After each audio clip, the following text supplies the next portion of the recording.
Welcome back. Talaga pong umaarangkada na ang mga survey firms at kanya-kanya na po sila ng labas ng kanilang mga resulta. Iba-ibang survey firms, iba-iba ang resulta. Hindi na tuloy natin malaman kung sino sa kanila ang legit o yung sinasabi ng iba na nababayaran. Kasi ang pagkakaalam ko, itong mga survey firms na to ay conforme kung sino ang nagpapasurvey. Paano kung yung nagpa-survey ay gustong ipanalo yung kanilang mga manok? Tandaan niyo po, meron pong nagsabi na ingatan at bantayan ang inyong mga boto dahil gagawa daw ng paraan ang mga desperado, referring to the side of President Bongbong Marcos, sukdulan na mandaya.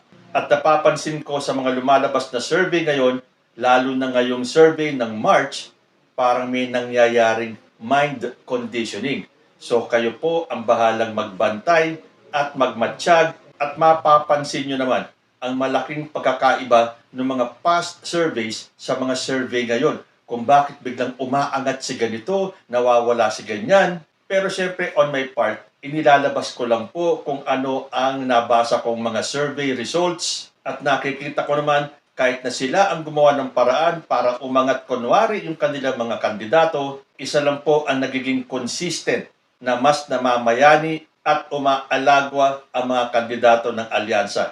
Lagi pong 8 to 9 out of 12 na senatoriable ang pumapasok sa top 12. Matapos ko pong ilabas ang resulta ng Okta Research, ito naman po ang pinakabago galing sa Pulse Asia. May mga comments po ako natatanggap na hindi daw legit si ganito daw ang legit. Kanya-kanya po kasi ng opinion. Kapag hindi pumasok yung kanilang kandidato, peke yan, bayaran yan. Pero kapag pumasok ang kanilang kandidato, yan ang legit.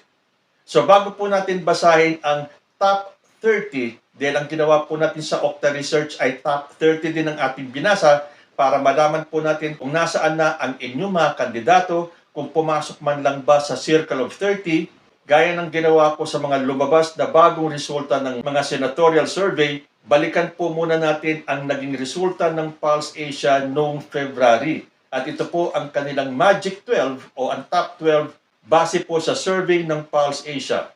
February results. Number 1, Bongo. Number 2, Erwin Tulfo. Number 3, Tito Soto. Number 4, Bong Revilla. Number 5, Bato de la Rosa. Number 6, Willie Revillame. Number 7, Ben Tulfo. Number 8, Manny Pacquiao. Number 9, Lito Lapid. Number 10, Abby Binay. Number 11, Pia Cayetano. And number 12, Camille Villar.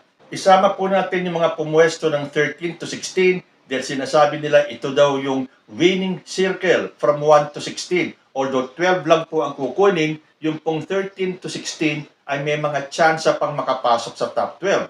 So ang number 13 ng February edition ng Pulse Asia, Ping Lacson. Number 14, Amy Marcos. Number 15, Bam Aquino. At number 16, Kiko Pangilinan.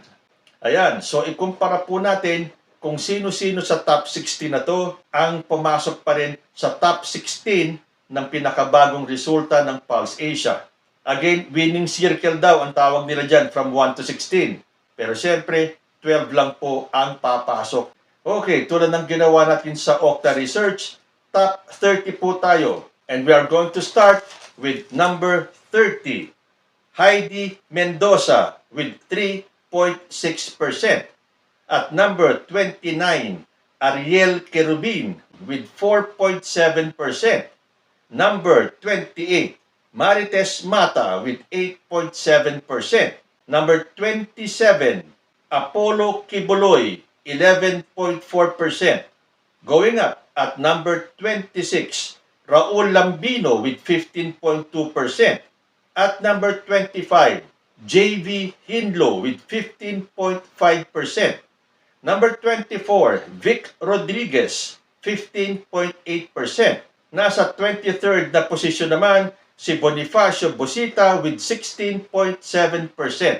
At number 22, Gringo Onasan with 18.4%. Number 21, Francis Tolentino with 20.2%.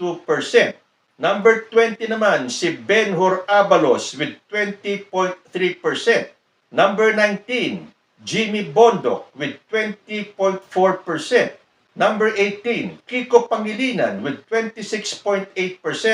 And number 17, Amy Marcos with 27.6%. Dito na po tayo sa sinasabing winning circle. Number 16, Rodante Marcoleta with 28.3%. Number 15, Bam Aquino with 28.6%.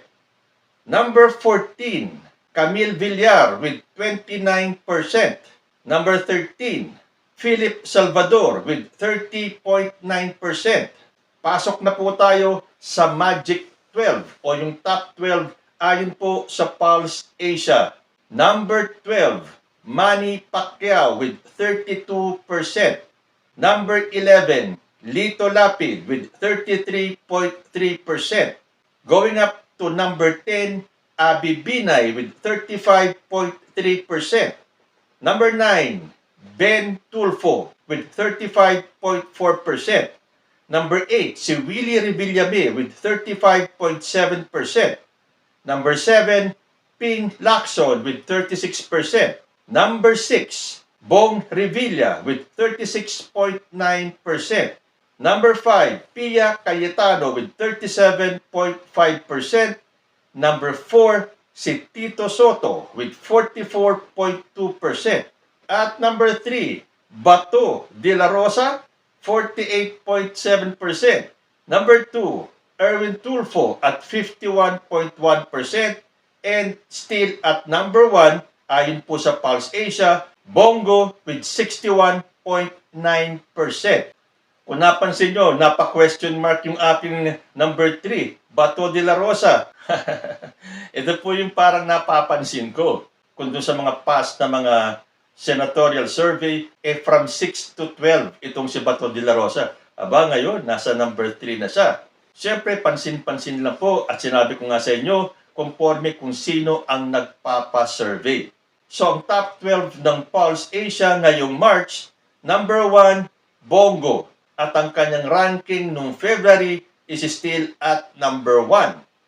At number 2, Erwin Tulfo, na siya rin ang pwesto niya noong February edition ng Pulse Asia. Number 3 is Bato de la Rosa. Noong February edition, siya ay number 5 lang. Ngayon, siya ay nasa number 3. Number 4, Tito Soto. Tito Soto na nasa number 3 last month ay bumaba ng 1 notch at number 4.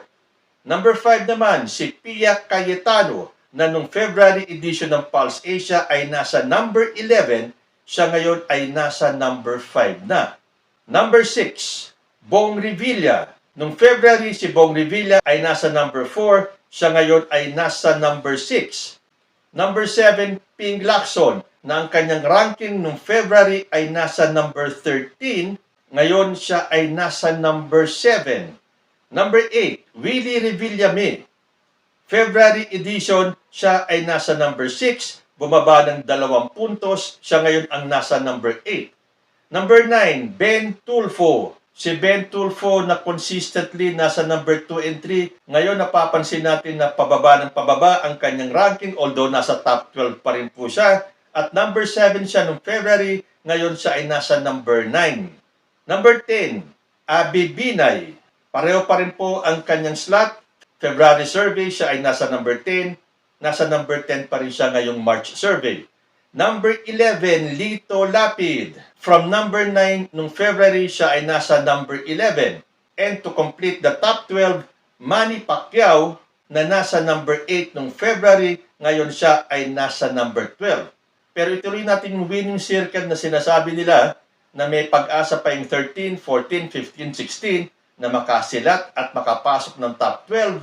At number 13, Philip Salvador, na nung February, wala ang pangalan niya sa top 16.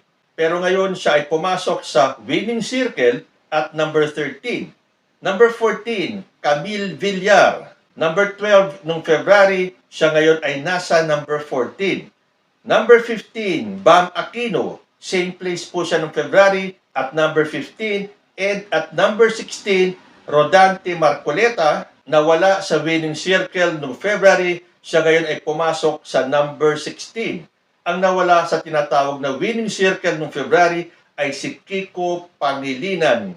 So kung noong February edition ng Pulse Asia, meron po tayong 8 kandidato from Alyansa, si Erwin Tulfo, Tito Soto, Bong Revilla, Manny Pacquiao, Lito Lapid, Abby Binay, Pia Cayetano, and Camille Villar. Ngayon pong March edition ng Pulse Asia, we have Erwin Tulfo, Tito Soto, Pia Cayetano, Bong Revilla, Ping Lacson, Abby Binay, Lito Lapid, and Manny Pacquiao. So ganun pa rin po. 8 noong February, 8 pa rin po mula sa Alyansa ang pumasok sa top 12. Ang medyo gusto ko lang pumasok talaga sa top 12 ay si Benhur Abalos. Dahil alam ko talaga makakatulong po siya sa gobyerno ni President Bongbong Marcos. So kailangan po mag-double time tayo para maiangat natin si Benhur Abalos. So yan po ang resulta ng Pulse Asia for this March. Parang magiging series yan kasi sunod-sunod na po ang paglabas ng mga survey results dahil hindi natin alam, this may be the last time na maglalabas sila ng resulta dahil next month po ay lalabas na tayo to vote for our next 12 senators. Kayo po, ngayong isang buwan na lang at eleksyon na, meron na ba kayong final list of candidates?